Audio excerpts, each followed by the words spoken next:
दोस्तों आज हम आपको बताएंगे एक ऐसे बच्चे की कहानी जिसकी हिम्मत और हौसले को पूरी दुनिया सलाम कर रही है। दोस्तों इस वक्त सोशल मीडिया पर हर तरफ सिर्फ और सिर्फ कतर में होने वाले वर्ल्ड कप की ही चर्चा हो रही है। अगर आप लोग फीफा वर्ल्ड कप देख रहे हैं तो आप लोगों ने भी कहीं ना कहीं तो इस बच्चे को जरूर देखा होगा, क्योंकि पिछले 2-3 दिन से लगातार सोशल मीडिया के थ्रू बार बार ये बच्चा आपके मोबाइल स्क्रीन पर आ जाता होगा। वैसे तो मैं आप लोगों को बता दूं कि ये इंसान कोई आम इंसान नहीं है, बल्कि ये तो वही खास इंसान है जिसके जरिए कतर की हुकूमत ने फीफा वर्ल्ड कप की ओपनिंग में कुरान की तिलावत करवाई थी। दोस्तों आप लोग बिल्कुल सही सुन रहे हैं, हॉलीवुड सुपरस्टार यानी मॉर्गन फ्रीमैन को कतर हुकूमत की तरफ से ओपनिंग सेरेमनी में इनवाइट किया गया था। उनकी बहुत सारी वीडियोस इस बच्चे के साथ सोशल मीडिया के साथ वायरल हो रही है, जिसमें क्लियरली ये देखा जा सकता है कि मॉर्गन फ्रीमैन की तरफ से इस बच्चे से कुछ सवाल किए गए, जिसके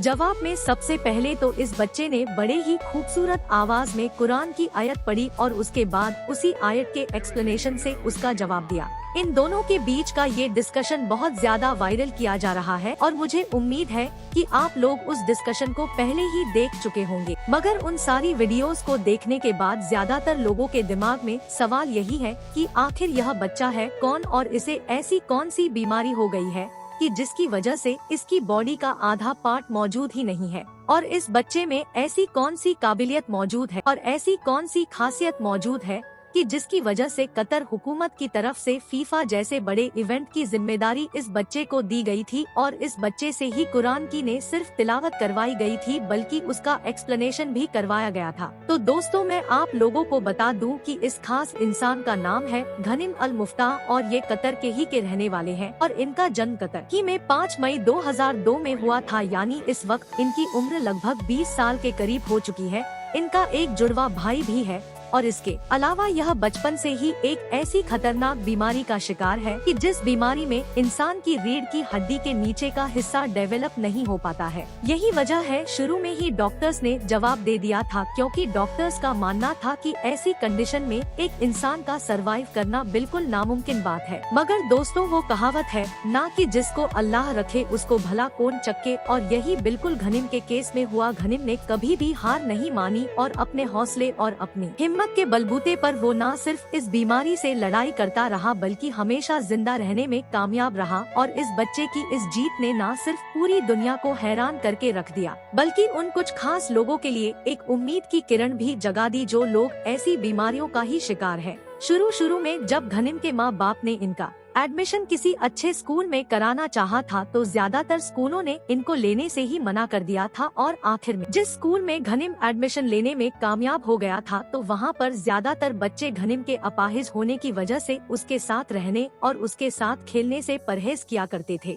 गनिम आज भी अपनी सक्सेस की सबसे बड़ी वजह अपने माँ बाप को बताता है, क्योंकि गनिम के मुताबिक उसके माँ बाप ने उसके अपाहिज होने के बाद भी उसकी पॉजिटिव तरीके से परवरिश की, ऐसे माहौल में कि जब दुनिया वाले उसको देखकर अलग हट जाते थे, उससे बचने की कोशिश करते थे, तो ऐसे माहौल में भी उसके माँ बाप ने बड़ी ही अच्छी तरीके से न सिर्फ उसकी परवरिश की बल्कि उसकी हर ख्वाहिश पूरी की। फिलहाल गनिम का इलाज तो आज भी चलता रहता है, मगर हाँ अब वह एक आम इंसान जैसी जिंदगी गुजारते हैं। मगर सवाल तो अब भी यही है कि आखिर इतने ज्यादा मशहूर कैसे हो गए और कतर के लोग इनको इतनी ज्यादा अहमियत क्यों देते हैं। तो मैं आपको बता दूं कि इस चीज का जवाब आप लोगों को सही तौर पर इनके इंस्टाग्राम और यूट्यूब अकाउंट को देखकर मिल सकता है, क्योंकि खास बात ये है कि गनिम की भले ही आधी बॉडी ना हो, इनके सिर्फ हाथ मौजूद हो और पैर मौजूद ना हो, मगर उसके बावजूद भी ये वो काम कर सकते हैं कि जो शायद हम में से कोई इंसान करने के बारे में सोच भी नहीं सकता है। पहली चीज तो ये है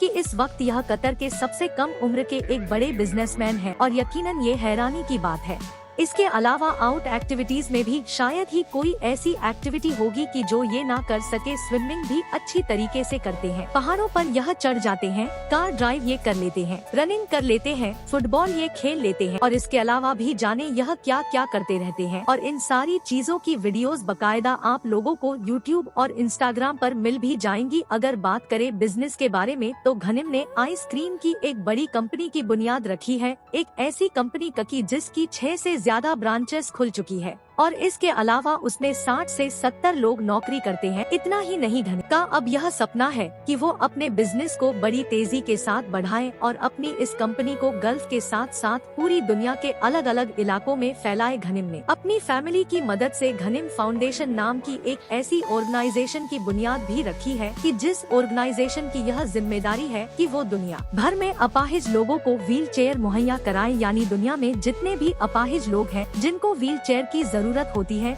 उनको फ्री में व्हील चेयर प्रोवाइड कराना इस ऑर्गेनाइजेशन की जिम्मेदारी है। नेटवर्क के नॉलेजेबल फ्रेंड्स के हिसाब से आप लोग इनकी हिम्मत और हौसले का अंदाजा इस बात से भी लगा सकते हैं कि बॉडी के नीचे का आधा पार्ट ना होने के बावजूद भी घनिम का जो फेवरेट खेल है वो फुटबॉल है। वो अपनी स्टूडेंट लाइफ से ही हाथों में दस्ताने पहनकर हाथों की मदद से फुटबॉल खेला करता था। गोताखोरी में भी घनिम का कोई जवाब नहीं है। घनिम समुद्र की गहराई में लगभग 200 मीटर तक गोता लगा सकता है। इसके अलावा 2017 में मक्का जाकर बगैर पैरों के यानी हाथों के बल उम्रा भी किया था। हैरानी की बात ये है कि घनिम गल्फ की जो सबसे ऊंची पहाड़ी चोटी है उस पर भी चढ़ चुका है और अब घनिम का ये सपना है कि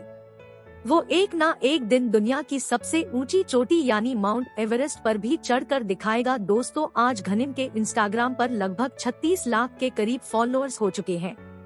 इसके अलावा यूट्यूब पर भी इनकी एक अच्छी खासी फैन फॉलोइंग है और यही वो सारी चीजें हैं कि जिसकी वजह से घनिम न सिर्फ कतर बल्कि पूरी ही दुनिया के नौजवानों के लिए एक रोल मॉडल बन चुके हैं। हर इंसान ये सोचता है कि जब घनिम जैसा इंसान यह सब कुछ कर सकता है तो आखिर हम क्यों नहीं कर पाएंगे। और इसी वजह से ही कतर हुकूमत ने भी घनिम को दुनिया के सबसे बड़े स्पोर्ट इवेंट की ओपनिंग की सेरेमनी में हिस्सा दिया और पूरी दुनिया को एक बड़ा मैसेज दिया गया। वीडियो अच्छी लगी हो तो चैनल को सब्सक्राइब करें।